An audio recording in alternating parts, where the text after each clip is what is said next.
Evening అయిందంటే tea కావాలి. Tea ఉంటే బజ్జీ కావాలి. Crispy and tasty importantly bore కొట్టే సమయంలో బెస్ట్ ట్రీట్ బ్రెడ్ బజ్జీని తయారు చేసేద్దాం. దీనికోసం ముందుగా బ్రెడ్‌ని రెండు వైపులా రోస్ట్ చేసుకొని పక్కన పెట్టుకోండి.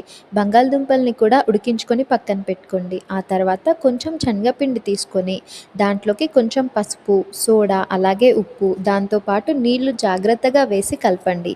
చాలా పల్చగా అయితే బ్రెడ్ ముంచేలోపే కింద పడిపోతుంది. కాబట్టి కొంచెం థిక్‌గా చేయండి. అలాగే మనం ఎప్పుడూ చేసుకునే విధంగా ఆలూ కర్రీని కూడా ప్రిపేర్ చేసుకొని పక్కన పెట్టుకోండి. మనం రోస్ట్ చేసుకున్న బ్రెడ్‌ని ట్రయాంగిల్ షేప్‌లో కట్ చేసుకొని దానిపైన ఆలూ స్టఫ్ పెట్టుకొని మరో బ్రెడ్ ముక్కతో కవర్ చేసి ముందుగా తయారు చేసుకున్న శనగపిండి మిశ్రమంలో వేసి వేడి వేడి ఆయిల్‌లో వేసి డీప్ ఫ్రై చేసుకోవడమే.